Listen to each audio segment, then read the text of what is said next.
So here's our baby food example again. It's all the brands as the type. Here's the amount that each baby ate. The 3 babies that are in the beets nut peas, 3 babies in Del Monte peas, 3 babies in Gerber peas, and so on. Okay, so it looks like these babies really didn't like the beets nut peas very much. Okay, so how do we start to sort of unpack all this stuff and actually look at the effects for brand versus the effects for type and interaction? So first thing, we need to be able to look at the means for each of these. Okay, so I took that previous data set and I just computed the mean of, this is the mean of A1B1, the mean of A2B1, the mean of A3B1. You got A1B2, A2B2, A3B2, A1B3, A2B3, A3B3. So all the different combinations of brand and type. There's also a new thing here that is named on this graph we haven't talked about, something called a marginal mean. So what does a marginal mean? Now, it's called a marginal mean because when these things were sort of done on paper and people were making calculations, these were means that were literally written in the margins of a table. So if you imagine the table being here, right? So this is the end of the table, and the table being here. That these are the means that are being written out in the margins. And of course you have a grand mean there.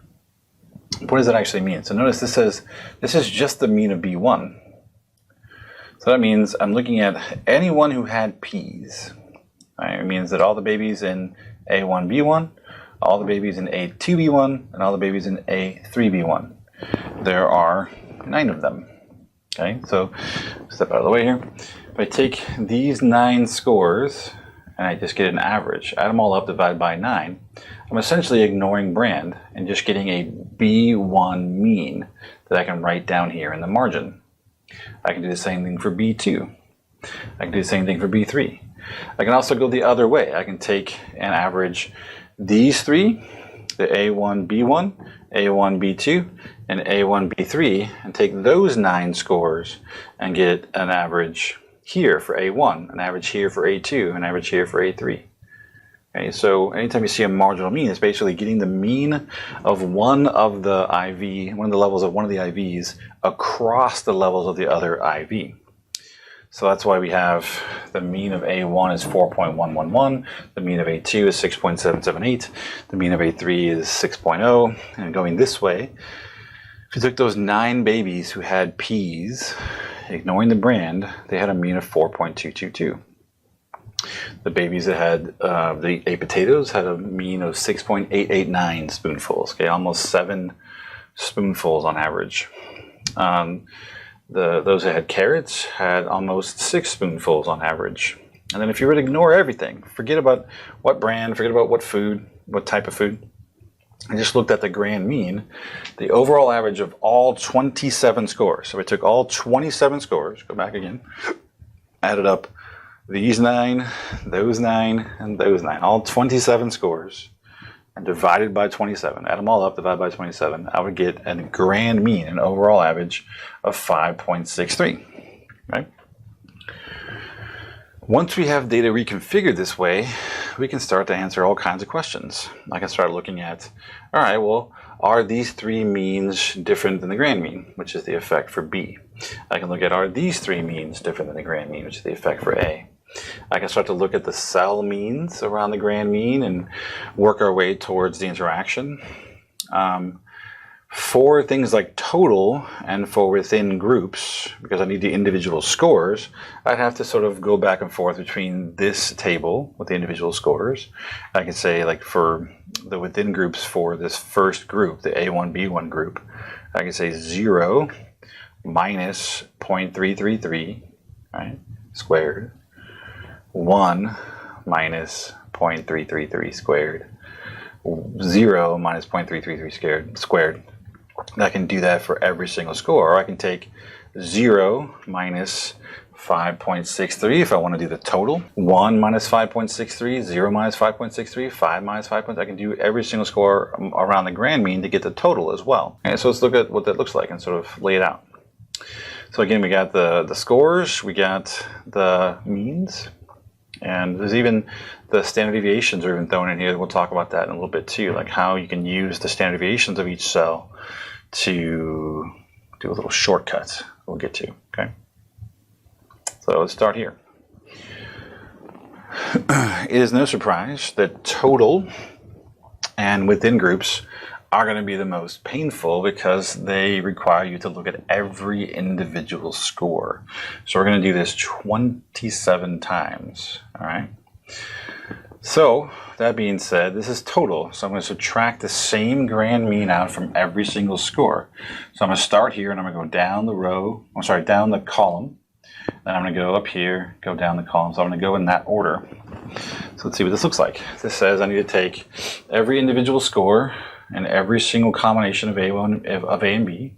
It means every single cell. I'm going to subtract the grand mean from it. I'm going to square it. Okay, so we're going to take each individual and every single cell, combination of A and B, minus the grand mean squared. So let's make sure I have enough room. So sum of squares total equals, so we're going to go 0 minus 5.63 squared plus 1 minus 5.63 squared plus 0 minus 5.63 squared. So now I just did the first 3, so I need to go to the next group, plus 5 minus 5.63 squared plus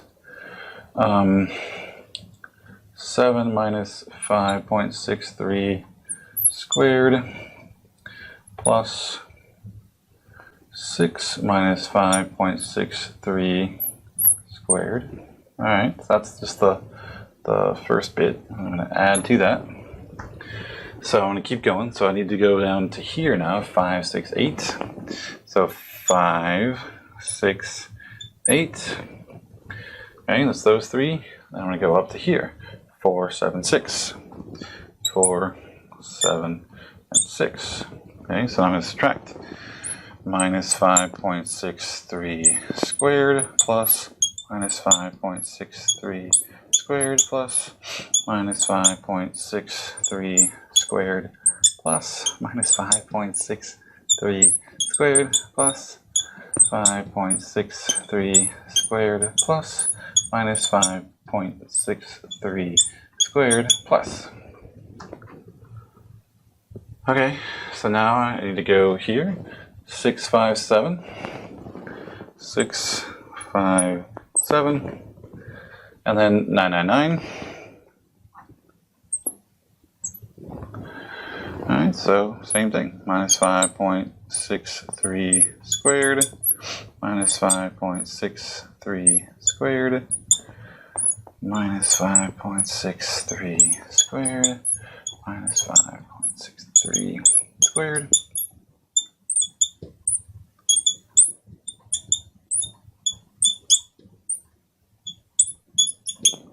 All right, I got up here 586, 988, 586, 988. Still subtracting that grand mean out. This is total.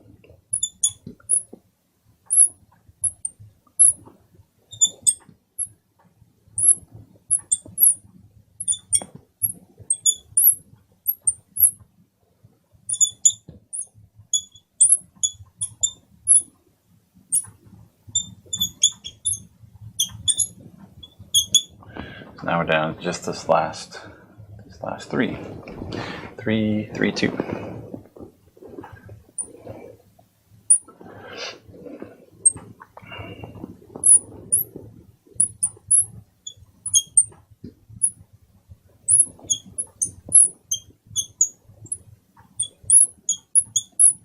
Oops, See, I'm done.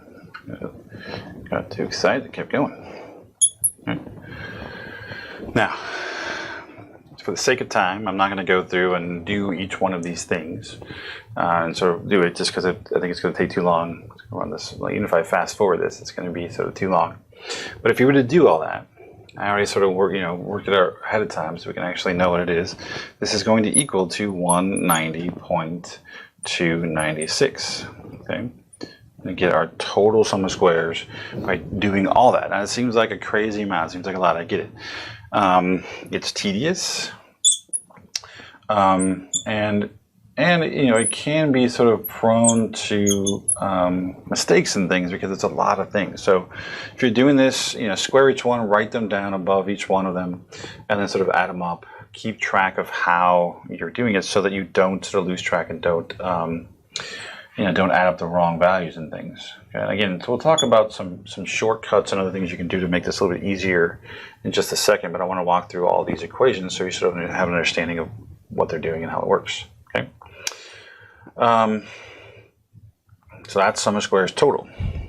So now we got total down. Now it's sort of one of the more tedious ones. Let's talk about how to do some of the group differences.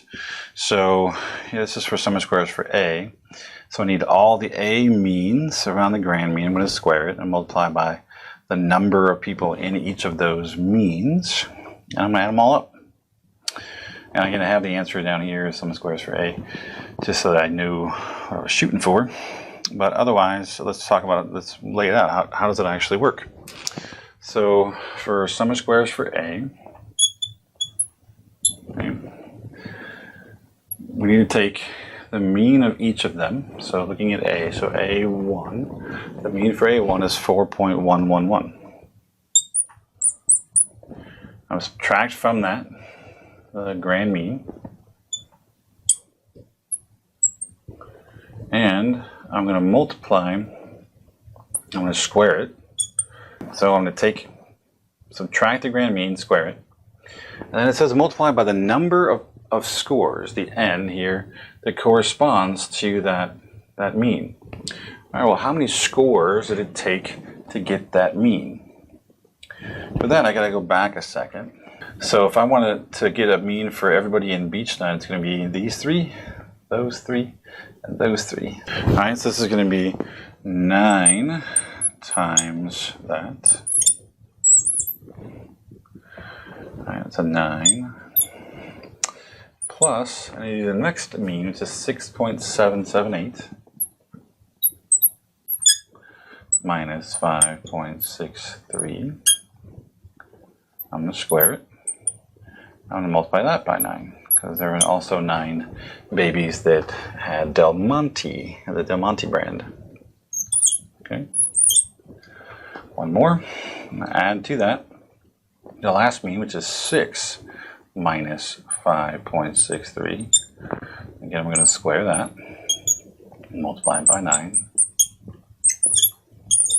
And that's going to be my sum of squares for A. So you notice that these you have 9 repeated in there, so yes, you can factor that out.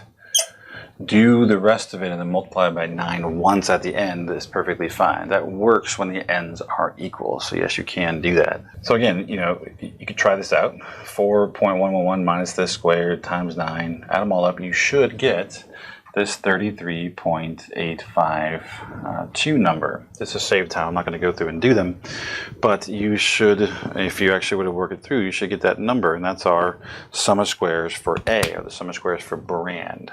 All right, so let's do the same thing for B, just to sort of make sure we're all on the same page. So for B, we're just now sort of cutting things up this way instead. All right, we still got 3 babies in this cell, 3 babies in that cell, and 3 babies in that cell, so we're still dealing with 9 different scores to make up this 4.222. But let's work it out. So it says we got the mean of each B level minus the grand mean squared and multiplied by the number of scores that made up that mean. Okay, so sum of squares for B equals 4.222 minus 5.63. squared, and I'm going to take 9 times that number, right? Because there was 9 scores of 1 is at 4.222. Add to that my 6.889 minus 5.63, square that, times 9. And then I'm going to add to that the last one, which is 5.778 minus 5.63. Oops, put that in the wrong place. That, and 9 times that will give me that last piece, okay? And then all of that will equal to this 32.296 for my sum of squares for B. Again, you should try it out, work out these values, and you should get this same number. All right, for the interaction, there's a couple pieces to it. The first thing we're going to do is we're going to find the values that add up to this 170.296, which is our sum of squares. This is our sum of squares between groups value we need. And then we're going to subtract from that the values we found for A and for B to get our interaction.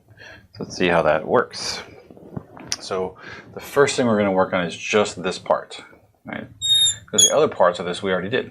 So we need this part. All right. So that says take the mean of each cell, subtract out the grand mean, and multiply by the number of scores it took to get this mean. All right. So the n for each A, B combination. So I'm going to take the mean of every A, B cell, and I'm going to subtract from that. I'm sorry, I'm going to multiply that. Subtract the mean, the grand mean, square it, multiply by the number of people in that cell. So each cell in our design has 3 scores. So it's going to be 3 sort of every time. All right, so let's do this. The first mean, so this is to calculate my, so just to be clear, it's the sum of squares between groups. This is the first part of this. This is the first part that I want.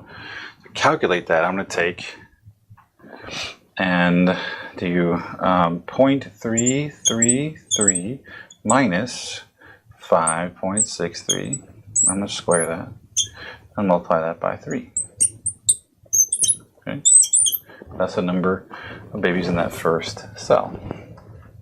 I'm going to keep going. Next one is they had a mean of 6. 6 minus 5.63 squared, 3 times that number. Okay. And I'll keep going. Next one is 6.333 minus 5.63. Square that. Oops. Square that. Square that. Multiply by 3. Together. Okay. We'll keep going. I'll go down here. Next group is a 5.667 minus 0.63. Square that. Multiply by 3. Add to that. Next one, which is 6 again. Is that right? Yep. 6 minus 5.63 squared. 3 times that number, plus the next one is 9. 9 minus 5.63 squared. 3 times that number, and there you go. I have the last row is like for the caret column here. I'm going to go with these 3 means now. So it's 6.333 minus 5.63, square that, times 3, and then 8.333 minus 5.63, square that, multiply that by 3. The reason why these are all 3 and it's repeating over and over again is because everything has equal n. This would be different if every cell had different numbers. You'd be multiplying by different numbers each time. Okay. And then the last cell, 2.667 minus 5.63 squared times 3, like that. This equals to 170.296. Okay, that's just the first part. That's just the part in these brackets here. Okay, so we found the sum of squares between groups, but to get the actual interaction, I need to take that number that I found here. All right, the sum of squares between groups. I need to subtract from it the sum of squares for A, 33.852, the sum of squares for B, 32.296, and this 104.148 is my sum of squares for the interaction. Okay, it's not the 170.296, it's the 104.148. This 170.296 includes A, B, and the interaction between A and B all together, which is why I'm subtracting out A and B to get AB by itself, to get AB all alone. So that's it. That's the interaction. So this last one is another of the sort of more tedious ones, but let's go through it together, see how it goes. This is the sum of squares within groups, which is every individual cell and every individual score response in every individual cell. So we're back to talking about, 0, 1, 0, 5, 7, 6, every single score minus, instead of the group mean, we're now subtracting, instead of the grand mean like we did with the total, we're now subtracting the group mean. All right, so let's see what that looks like. So it means that every 3 scores, I'm going to be changing what I'm subtracting out. All right, so let's start up here. Sum of squares within groups equals. Now we don't have to do any multiplying by n, that's sort of nice, but it's just a lot of these to do. So the very first score is 0. 0 minus the very first group mean is 0.333 squared, and that's the first one. The next one is it's a 1 minus 0.333. Again, we're in the same group, so the same mean. And then another 0 minus 0.333. Okay, so we got the first 3 done. Their scores around their means. Now we need to go on to the next group. The 576 has a mean of 6, so we're not going to change. So it's now going to be 5 minus 6 squared plus 7 minus 6 squared plus, the last one is 6. 6 minus 6 squared. 6 minus 6 squared. Now keep going. All right, so I got the first 2 groups, the beechnut peas and Del Monte peas. Got to keep going. So now I'm down to Gerber. So let's go here and say, all right, so the next one's going to be, I'm going to keep adding on. We got 5, 6, 8. So let's say 5, 6, 8. And then 4, 7, 6. 4, 7, and 6. So for these 3, 5, 6, and 8, down here, 5, 6, and 8, I got to subtract out this 6.333 minus 6.333 squared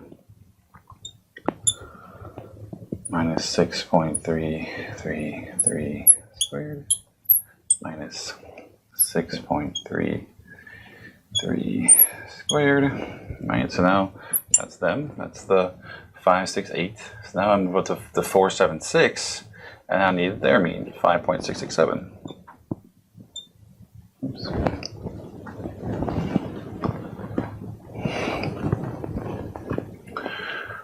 .667 squared plus 7 minus 5.667 squared plus 6 minus 5.667 squared.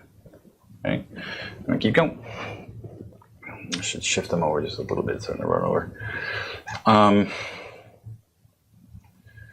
So, all right, we did 5, 6, 5, 6, 8. We did 4, 7, 6. So now we're here. 6, 5, 7, and 9, 9, 9. So let me shift it over a little bit. 6, 5, 7, and then 9, 9, 9.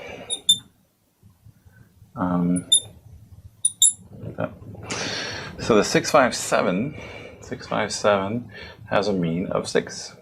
All right, so 6 minus 6 squared, 5 minus 6 squared. So I could move these over even more. 7 minus 6 squared. Let me move these all over since we're gonna need probably more room here. And the 9s all have 9 as a mean, which is really weird. 9 minus 9 squared plus 9 minus 9 squared plus 9 minus 9 squared. Keep going. All right, so we finished those. Now we have 5, 8, 6. So 5, 8, and 6. 5, 8, and 6 have a mean of 6.333. So minus 6.33 squared plus 8 minus 6.333 squared plus 6 minus 6.333 squared plus, now we need to do the next one, 9, 8, 8. So 9, 8, and 8. And they have 8.333 as their mean. So I'm going to subtract out 8.333 squared plus minus 8.333 squared plus 8 minus 8.333 squared. And then we have one remaining group, the 332. They have a 2.667. So 3 and 2 minus 2.667. 67.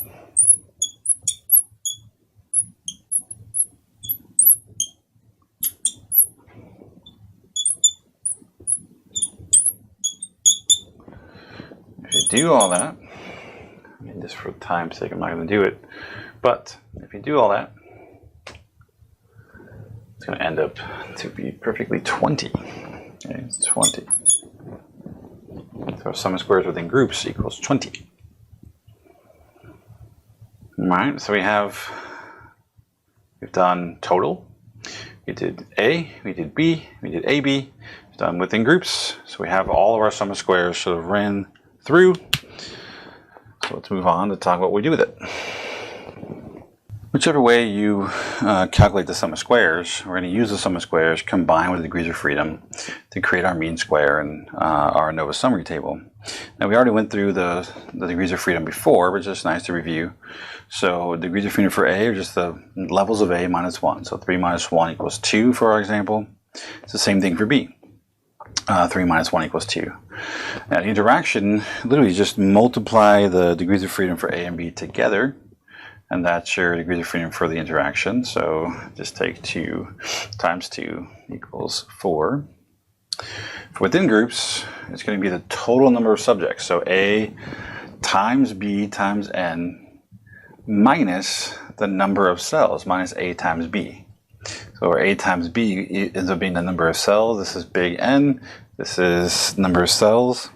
So you can think of this, if you like, as, even though I have it written as A, B, N, this is really just big N minus A times B. All right, so our total N is 27, minus 3 times 3 is 9, equals 18. 18, okay?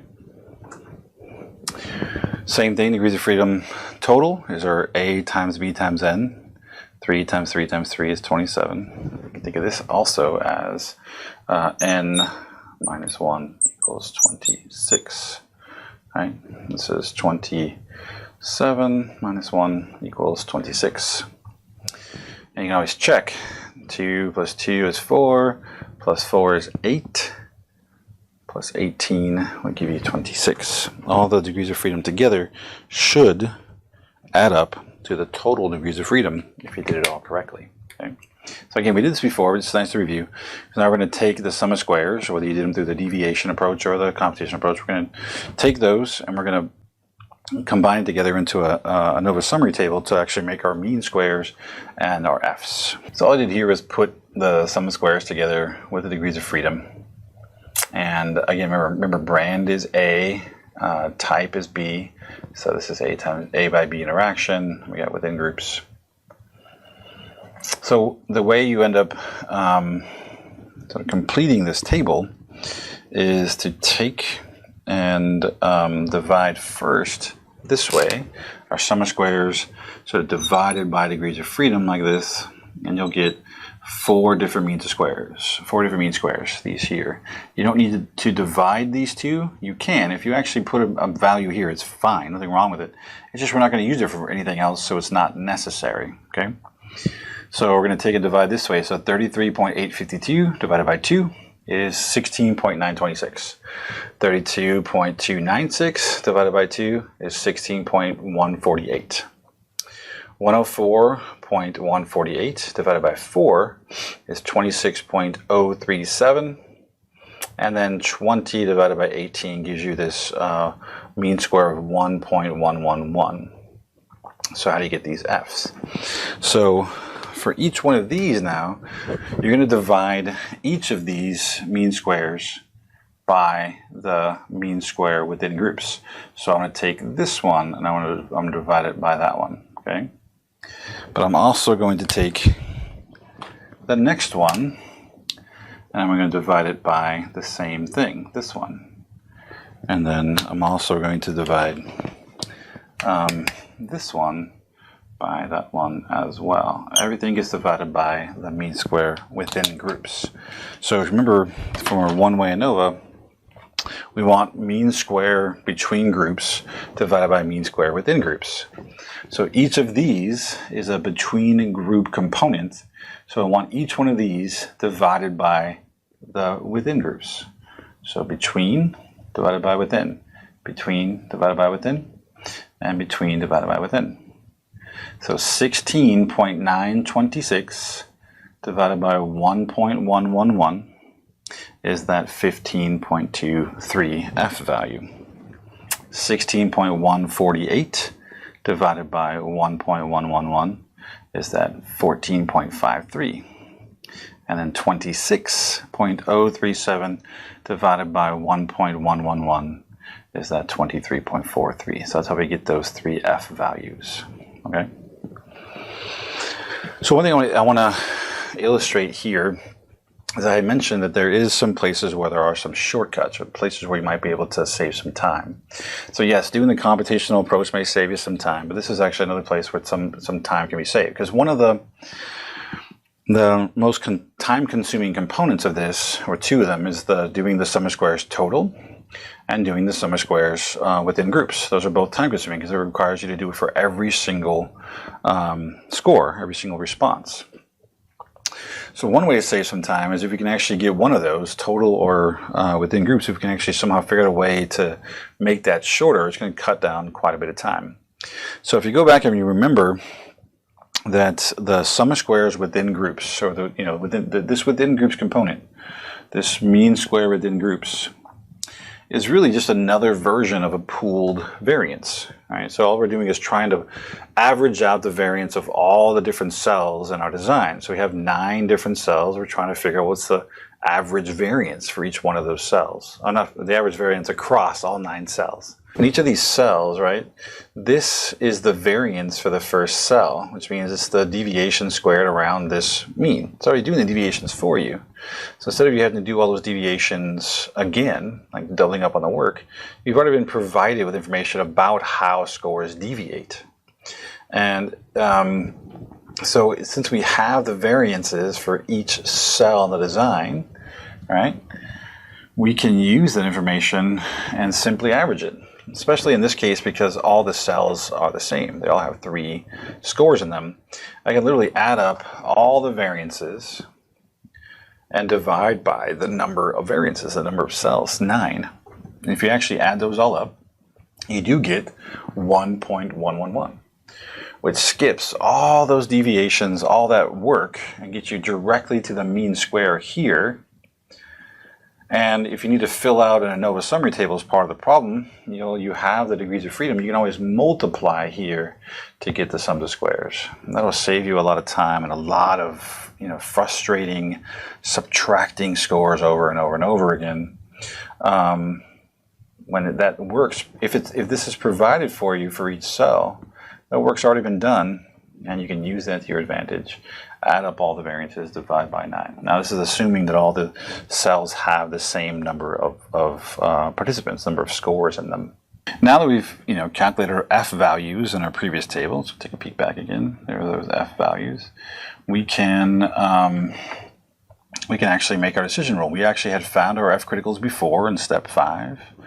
And we can start applying those decision rules. Since for brand, the F of 15.23 is bigger than the critical value of 3.555, the effect for brand is significant. We can reject the brand null hypothesis that they're all equal. Since 14.53 is greater than 3.55, we can do the same for the effect for type. It's also significant, and which means we can reject that type null hypothesis. And since 23.43 is larger than this interaction critical value, the 2.928, the effect for the brand by type interaction is also significant. Okay, so we can make these decisions, these conclusions, based on finding our F values in the previous slide and then comparing them to our F criticals. Right? So it looks like there is a difference for brand, there's a difference for type, and there's also an interaction between brand and type. So let's talk about effect size. So we had talked about effect size for one-way ANOVAs as eta squared and omega squared. And we're going to use the same two values here. Eta squared, this is written in a generic way. It says, eta squared effect. So you're going to replace effect with whatever effect you want to calculate the eta squared for. The effect for A, then it's going to be eta squared for A is SS for A over total. If it's the effect for B, it's the eta squared for B is SSB over total. If it's the interaction, eta squared for AB equals sum of squares AB over total. Right, so I just have effect in there sort of generically, but you can replace it with whatever effect you're looking for. The omega square for the effect is again similar. It's similar to what it was in a one-way. You're going to take the sum of squares for that same effect, subtract out the number of groups for that effect. So this could be A or B or AB. Okay, number of levels minus 1, and we're going to multiply that by our mean square within groups. And then we're going to take our sum of squares total and add 1 mean square within groups at the bottom. Let's look at this for our example. So if we're looking at the eta squared for brand, for instance, the eta squared for brand is simply going to be the sum of squares for brand over sum of squares total. That one's really easy to do. Take the sum of squares, just divide them, and it tells us there's roughly 18% of the variation in the amount of spoonfuls of food that babies ate was due to brand. Much lower in this problem than it was in the one-way. Part of that's because there's two variables, sort of two IVs, sort of moving the scores around a little bit. For the omega squared, you're basically taking the same sum of squares for the effect, in this case brand and total. It's just because I have 3 groups, I'm going to take 3 minus 1 times that mean square for within groups. I'm going to add 1 mean square on the bottom. I'm going to work all that out, and I get 0.165, right? So this is more like 16.5%. Even if you round up to 17%, it's smaller than the nearly 18% we have when we do it as an eta squared. So it's the same basic premise, same basic idea. We're just computing the percentage of variation that's due to differences in brand, or differences in type, or differences due to the interaction, using these same equations. Multiple comparisons in factorial designs get kind of tricky. because now because you have multiple sources of variation, you have differences among the A levels, differences among B levels, you have interactions.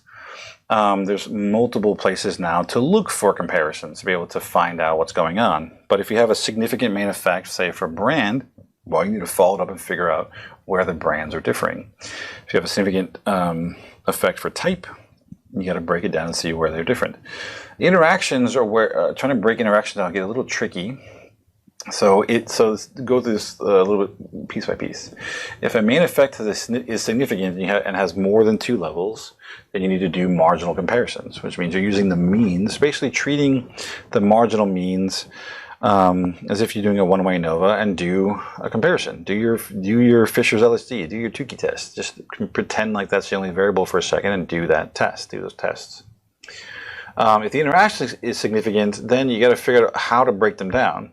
You should break interactions down by performing a simple effect analysis of A at each level of B, or B at each level of A, and vice versa. And if any of those are significant and A has more than 2 levels, you're then going to follow up with simple comparisons. So you're like, oh man, that's a lot of information. And you're right, it is. So I'm saying the interactions get tricky. So sometimes these simple effect analyses you see here, simple effect analyses, are sometimes called simple ANOVAs. So let's talk about how that would work. So let's say, this is our 3x3 design. And I show it going both ways, but oftentimes you just do one way or the other because it's sort of redundant to do both ways. But let's say I had a significant effect, a significant interaction, and I wanted to break it down. So what simple effects are, simple ANOVAs are, I have, this is my Beechnut, Del Monte, and Gerber brands, and I have those at peas and potatoes and carrots, right? So if I want to break it down, it's like doing simple one-way ANOVAs where I'm looking at, let's compare all 3 brands for just peas. Let's compare all 3 brands at just potatoes. Let's compare all 3 brands at just carrots. Those are simple effects, sometimes called simple ANOVAs, because you're taking a more complex interaction factorial ANOVA and breaking them down into smaller simple one-way ANOVAs. So I can compare all 3. Now, what a simple comparison is, well, because there are 3 levels here, if I do a simple ANOVA or a simple effect and it is significant, like this, if there is a significant difference between, a significant simple ANOVA or simple effect, I need to follow it with simple comparisons. Just like we did with the one-way ANOVA, we're now going to start comparing the groups to each other using Tukey or Fisher's or Bonferroni or any number of comparisons we want. And that's what a simple comparison is. It's looking at just like if this one-way ANOVA was significant, meaning that the 3 groups were different on carrots, right? So the brands differed significantly on carrots. I'm now looking at Beechnut versus Gerber on just the means of carrots that the babies ate. And that would be a simple comparison. The flip side is also true. I could decide to compare them the other way around, which is I have peas, potatoes, and carrots for each of the 3 brands. So I could decide for just Beechnut to compare if there's a difference between peas, potatoes, and carrots. Same thing, I can compare peas, potatoes, and carrots for just Del Monte. I can compare peas, potatoes, and carrots for just Gerber. And those are all simple ANOVAs or simple effects, comparing the levels of B at just one level of A at a time. And if any of those were significant, then you would follow it up with simple comparisons. You can see this sort of gets crazy after a while. There's lots of stuff.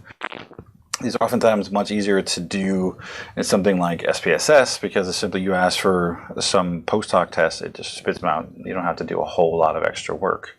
All right. If the comparisons were planned, meaning that you had planned to look at the differences between the brands at just peas right ahead of time, then you don't have to do any kind of adjustment. You can just do like a Fisher's or just regular t-test or something. If they were post hoc, meaning that you're only now comparing them because they look different, after you've analyzed them, then you need to do some kind of adjustment. Tukey, Bonferroni, there are others like Chaffee and a bunch of them we haven't talked about. This is the same as previously covered, right? If you're doing them sort of after the fact, you need to do some kind of correction for the fact that you may be overinflating your alpha level by letting the data sort of tell you where to look for differences. So if they're post hoc, you should adjust them. They're planned, you can do them without any kind of adjustment. Just do a regular t-test.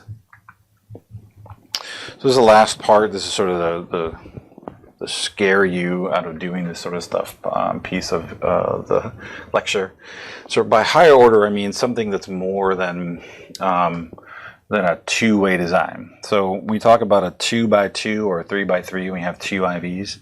You're talking about a two-way ANOVA. So we've done a one-way ANOVA. We've talked about how to do a two-way ANOVA. In our case, it was a 3x3. But what if you go beyond that? What if you want to go to 3 IVs? That would be a 3-way ANOVA.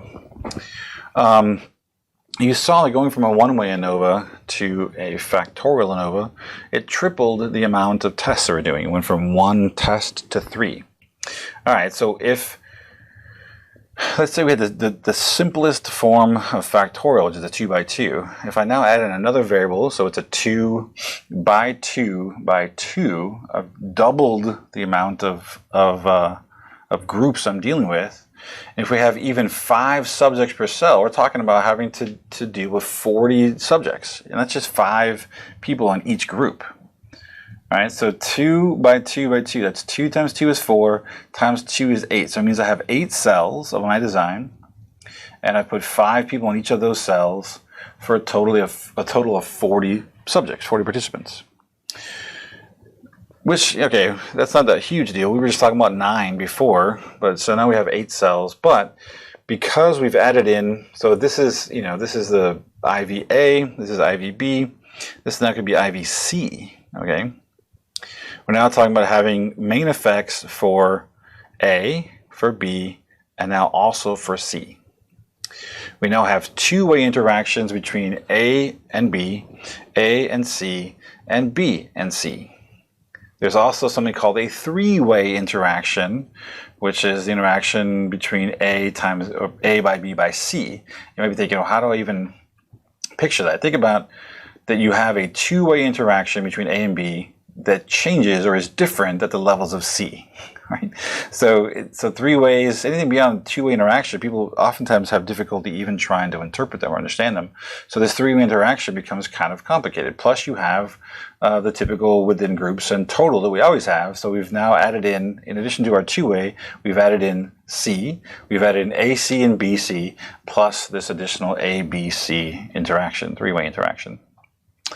All right, well, what about, maybe thinking that doesn't seem so bad. You are getting lots of tests of different things for one analysis. Maybe that doesn't seem so bad. Well, what if we go to a four-way design? So this is a 2x2x2. What if I add one more, another by 2?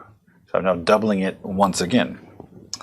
So with 4 IVs, each with 2 levels, right? You now have a 2x2x2x2 design. And that's what we'll call a 4-way ANOVA. And if we limit it to just 5 subjects, 5 participants per cell, we're talking about a minimum of 80 subjects. So going from a 3-way to a 4-way, we're now doubling the amount of cells, doubling the amount of subjects.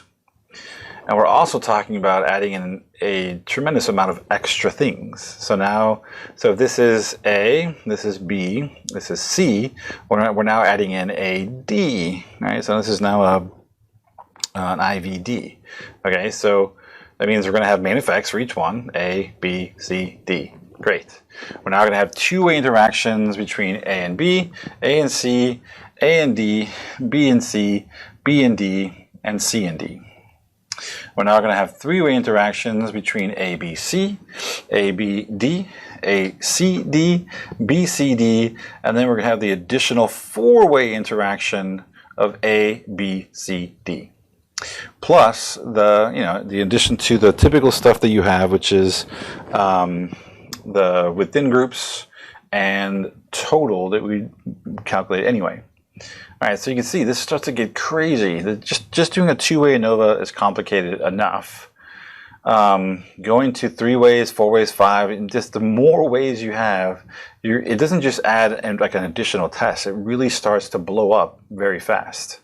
So talking about these higher order designs is meant to sort of scare you away from those, at least until you can come to terms with looking at two-way designs and interactions. You start to understand those. Okay, great, then maybe branch out to a 3-way design. The problem is many computer programs like SPSS and other ones like it make it so easy to run these kinds of designs that people will do them without really understanding what they're doing or what's coming and why they're getting all this information. So just, be cognizant of that. Realize that it's really easy to have these things go crazy very fast, and to keep, to learn to walk, learn to crawl before you walk, learn to walk before you run.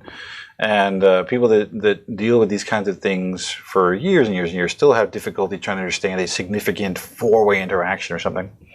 Okay, so be careful. Stay away from some of these crazy higher order designs until you get enough practice and start becoming more used to and comfortable with these kinds of models. All right, that's it for factorial between groups ANOVA.